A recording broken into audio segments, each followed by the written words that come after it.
So always remember the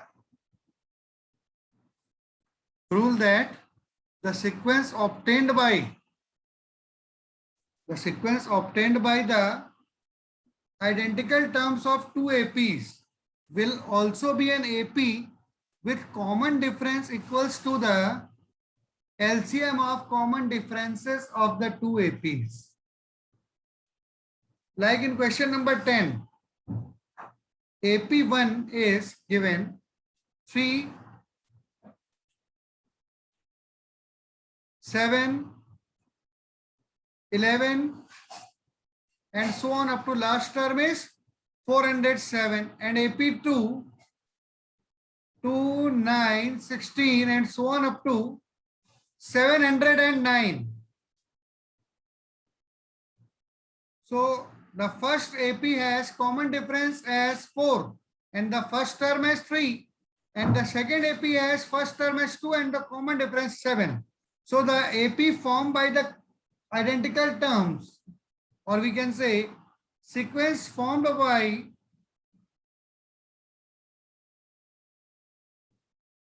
identical terms. What will be the sequence formed by identical term? And it is clearly an AP, as this is the characteristic of AP, that if we write all the identical terms of two corresponding AP, the resultant series will also be an AP with its common difference equals to the LCM of common differences of the two APs. For example, in this, we are not observing any identical term till now. So write some more terms. After 3, 7, 11, you can write them with pencil also. 3 plus 4, 7 plus 4, 11 plus 4, 15 plus 4, 19 plus 4, 23 plus 4, 27,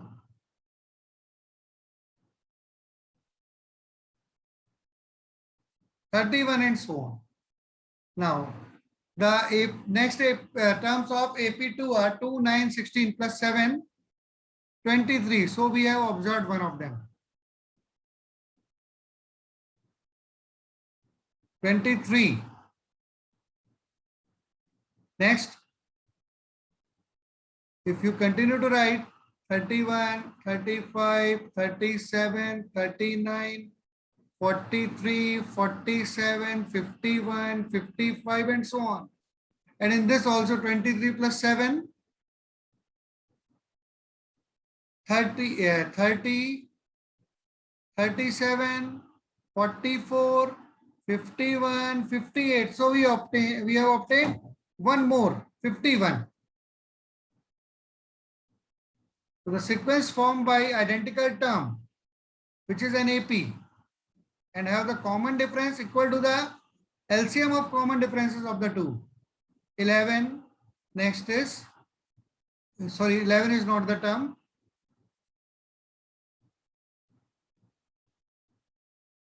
First is 23, 51 and next must be 79. And you can write the rule.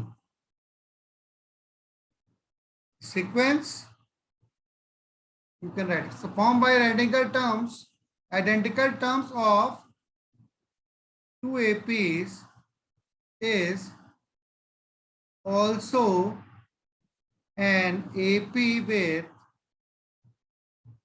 common difference equals to LCM of D1 and D2. If we have assumed that D1 is the common difference of first and D2 is the common difference of second.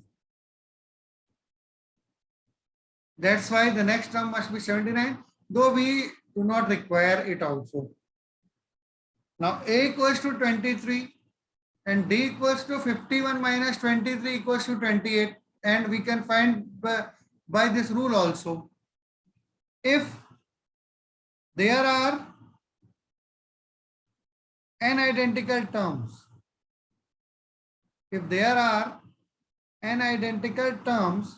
so for AP means the series formed by identical term, nth term will be a plus n minus 1 into d, which is equal to 23 plus n minus 1 into common difference 28, that is 23 plus 28n minus 28 equals to 28n minus 5. Now clearly it must be less than the last term of both the APs. So in this we are observing that 407 is smaller than 709. Nth term must be less than 709. Nth term must be less than 407. It cannot exceed 709. It cannot exceed 407. Ultimately, it cannot exceed 407. Hence, 28 minus 5 must be less than or equal to the smaller one, means 407. As, or we already have discussed, so there is no need to write the reason. Leave it. It implies 28n is less than equal to 407 plus 5. It implies 28n is less than equal to 412. N is less than equal to 412 by 28. When we divide both by 4, 103 by 7, it implies n is less than equal to 13, 14. 14 whole, 5 by 7, 14, 7, 98 plus 5, 193. It means n equals to 14. So 14 terms are identical. Hope you all must have understood how to find the identical terms.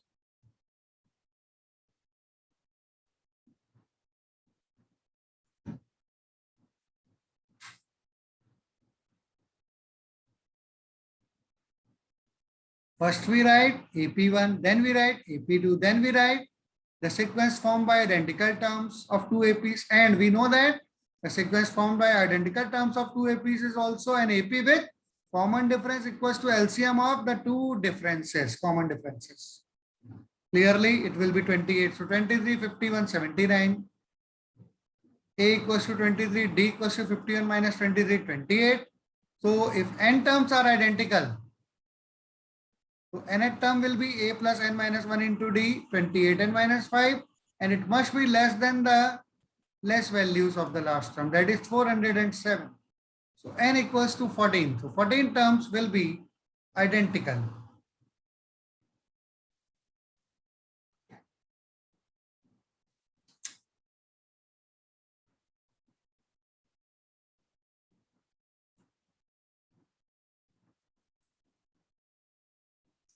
So if question number 11, if ABC are in AP,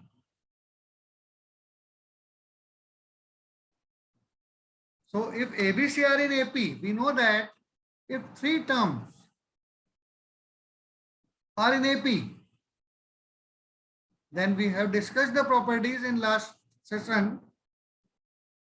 If three terms are in AP, then if three terms ABC are in AP, then twice of mean equals to sum of extreme. So all the questions from question 11 can be solved using this method. If A, B, C are in AP, it means twice of mean equals to the sum of extremes. So if it starts with A, AB plus BC equals to, we have to prove 2B square. So always write LHS first.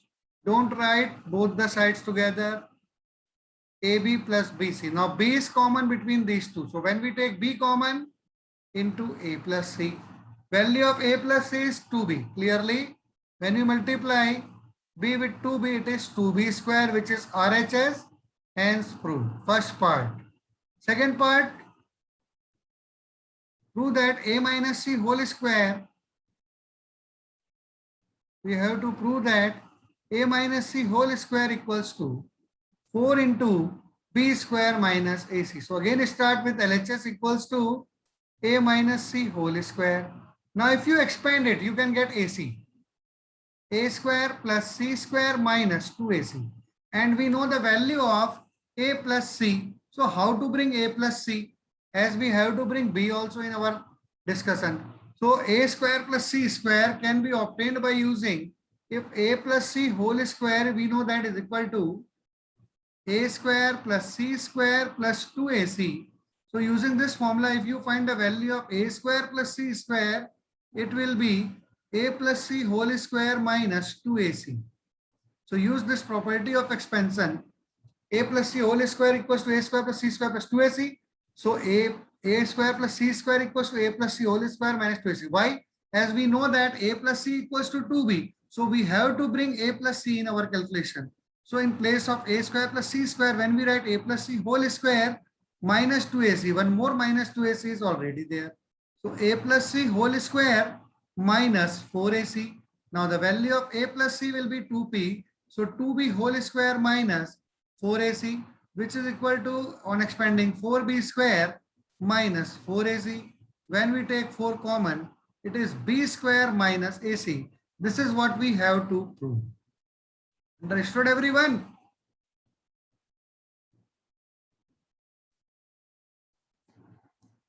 Clearly, a minus c whole square equals to 4 into b square minus 4ac can be 4 into b square minus ac can be proved easily. When we use a minus c whole square equals to a square plus c square minus 2ac. Now how to use, as ac we have to bring in our right hand side also. So, and but we have to bring b also. So how to bring b? When we know that this a plus c equals to 2b. So how to bring a plus c? Now we have to think first that using this a square plus c square. For this, if we use the formula for a plus c whole square, we know that it is a square plus c square plus 2ac. So from the same formula, we can find the value of a square plus c square as a plus c whole square minus 2ac. So in place of a square plus c square, we use a plus c whole square minus 2ac. So when we use a plus c whole square minus 2ac, 1 minus 2ac is already there. Now value of a plus c is 2b. So when we use it, in place of a plus c, 2b whole square minus 4ac, that is 4b square minus 4ac. When we take b common, it is b square minus ac, which is right hand side. Third part of 11. We have to prove that b plus c plus a plus b are in AP when it is given that 2b equals to a plus c. Third part, it is given that a, b, c are in AP. Means what? Means 2b equals to a plus c is given. And we have to prove what? Prove that b plus c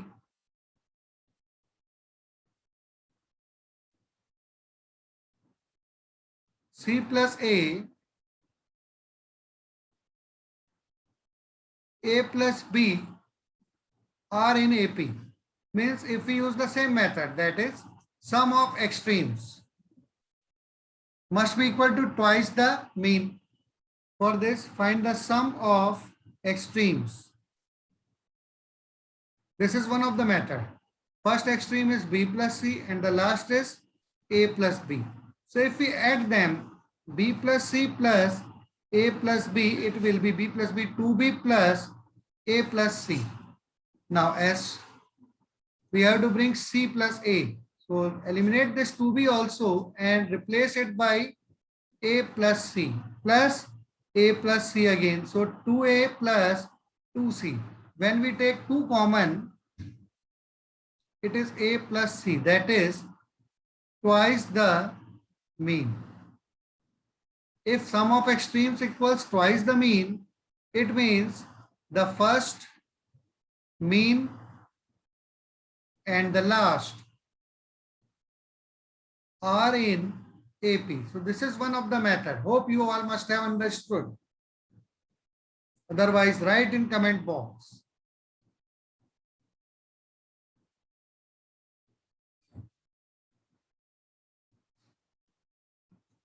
So one more method is there, which will help you to not only solve though this method is also easy, also very easy, but only for this question. This method is easy for this question only. but it will be very difficult to solve the other questions of this type, in which we have to prove that the 3 terms or 4 terms are in AP.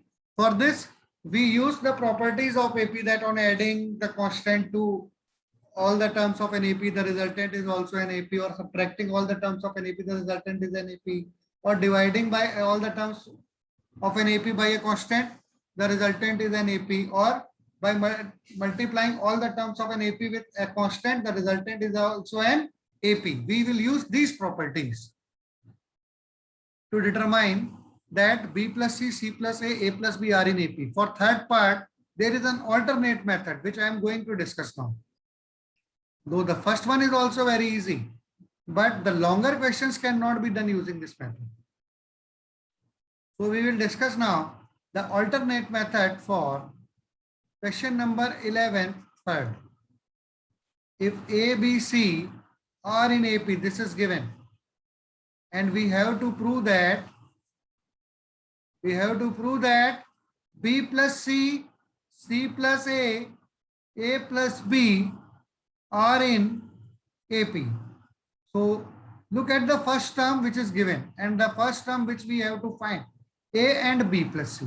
Second term which we have B, and the second term which we have to find is C plus A. So adding them, it is giving B plus C plus A. Third term which is given is C, and the third term which we have to bring is A plus B, and their sum is A plus B plus C. Understood?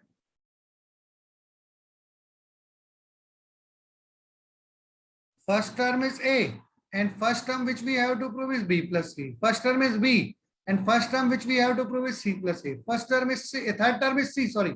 And the third term which we have to bring is A plus B, and their relation is A plus B plus C everywhere. So if A, B, C are in AP, and if we subtract A plus B plus C from all three,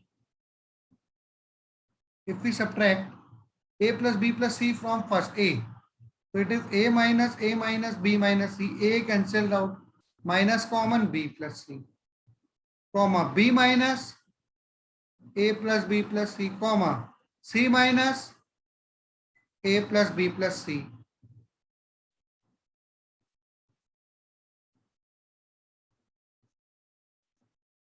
Are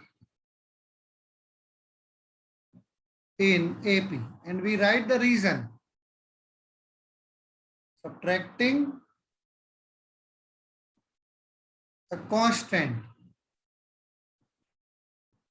from all the terms gives an AP again. Okay. So now if you open the bracket, A minus B minus C, comma B minus A minus B minus C, comma C minus A minus B minus C are in AP. A cancelled out, minus B minus C, if we take minus common B plus C.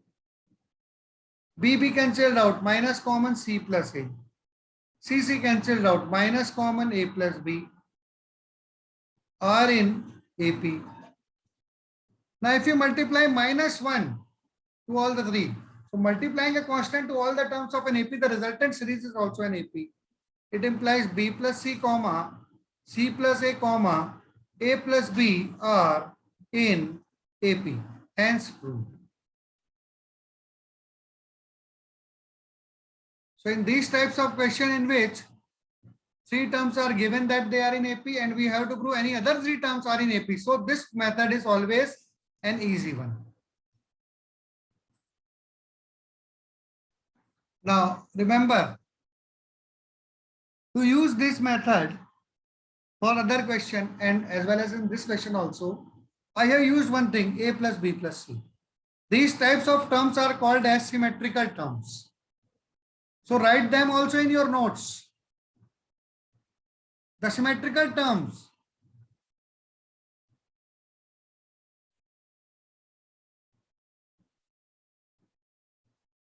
which must be used for either multiplying or dividing, by subtracting or adding, to get the 3 given terms in an AP.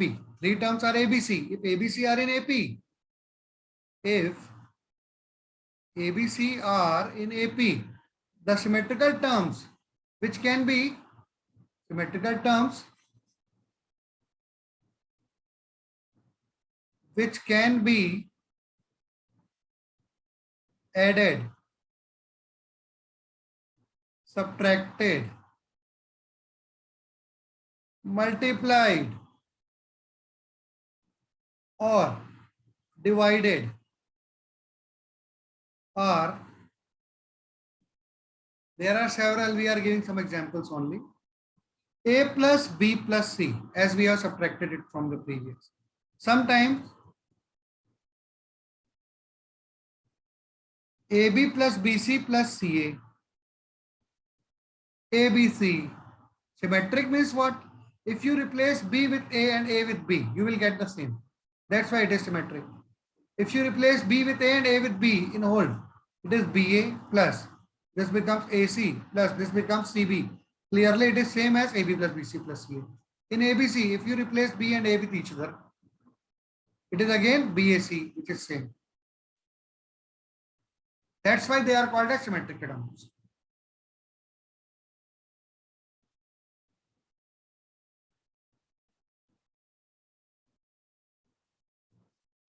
This is only the meaning of symmetric terms, and you are not to write it. You have to write it inside your brain.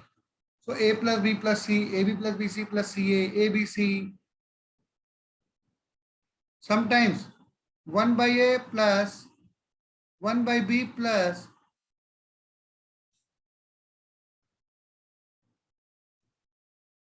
1 by C. A plus B into B plus C into C plus A. Sometimes A minus B into B minus C into C minus A. And sometimes even 1 means constant. Constants are always the symmetric terms. They are not affected by changing of A, B and C. 1 or any constant.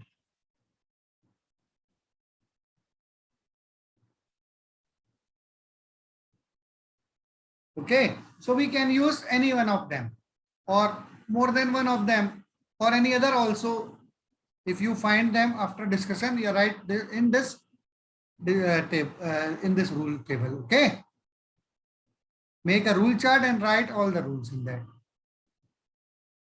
Like in question number fourth part, we have to prove that 1 by BC, 1 by CA, 1 by AB are in AP. So if we divide all of them with ABC, which is also a symmetrical term, we can prove it easily. It is given that in fourth part, it is given that ABC are in AP. This is common for all the parts. And to prove, we have to prove that 1 by BC, 1 by CA, 1 by AB are also in AP. So start with the given. Given that A, B, C are in AP and divide each one of them with ABC. So it implies A by ABC,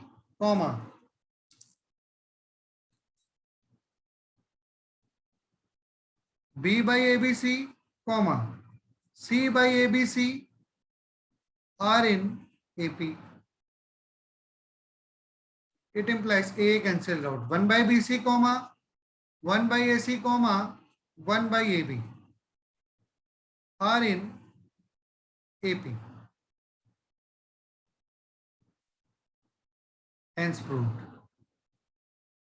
Understood everyone? Very easy to prove using this method. Otherwise, it will take hard work to prove by using 2b equals to a plus c. Next is fifth part. Fifth part, look at the fifth part.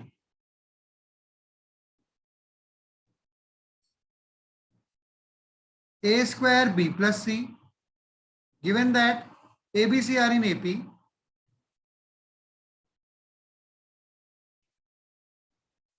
ABC are in AP. And to prove, what we have to prove in fifth part?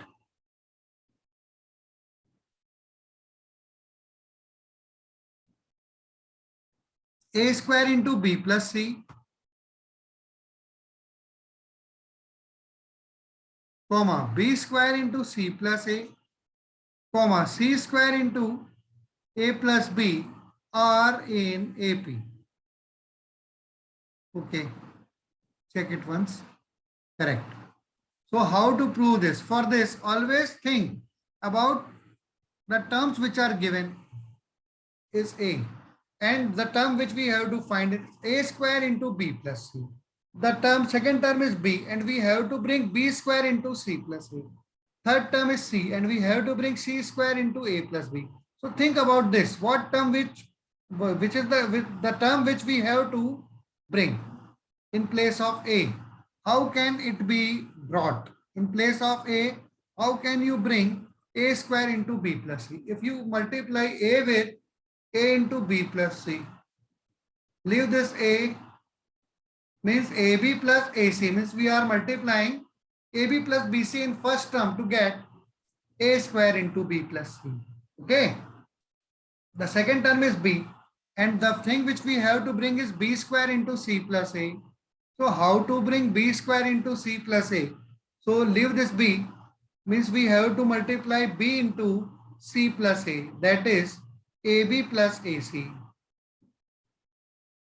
Now again, third term is C, and we have to bring C square into A plus B. Means what must be multiplied to say it is C into A plus B, that is CA plus BC. Means we have to multiply to first term AB plus AC, to second term AB plus AC, to third AB plus BC actually, and to third term CA plus BC. Means to first term we should multiply AB plus AC, to second term we should multiply AB plus BC, to third term we should multiply CA plus BC, but we cannot multiply the different terms the same. But if you write write all the terms. There are two terms, out of which one term is common between any two. So if we write that common term, AB plus BC plus CA, and we know that this AB plus BC plus CA is among the common terms. This is written as the symmetric terms, AB plus BC plus CA. So you can multiply with this AB plus BC plus CA to prove it. If you multiply, so check it also. Don't start multiplying at once. Sometimes it can be wrong also. A square B plus ABC plus AC square. So this is the extra term in which we have to, if we remove this and take A square common, it is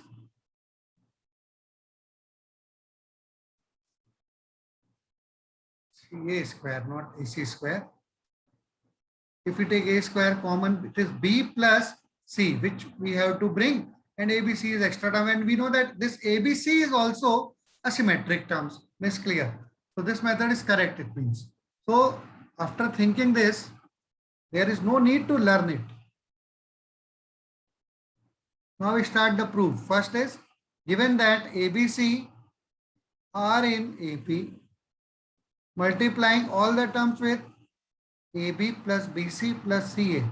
So there is a complete logic why we are multiplying this AB plus BC plus CA, as we have to multiply different terms for the different proving. So think about it again and again, and what and why should AB plus BC be multiplied. Okay. A into AB plus BC plus CA, B into AB plus BC plus CA, and C into AB plus BC plus CA are in AP. Same rule you can write, multiplying a constant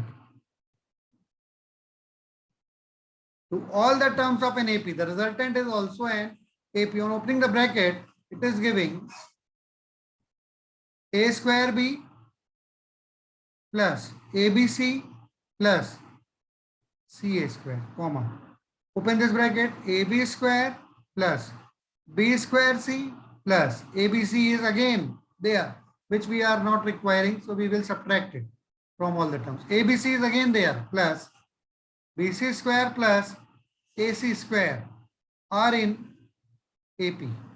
It implies subtracting a constant to all the terms of an AP. The resultant is also an AP. So A square B plus A square C, comma, AB square plus B square C, comma, BC square plus AC square are in AP. Subtracting a constant. And next line, A square into B plus C, comma, B square common into A plus C, comma, C square common into B plus A are in AP, hence proved.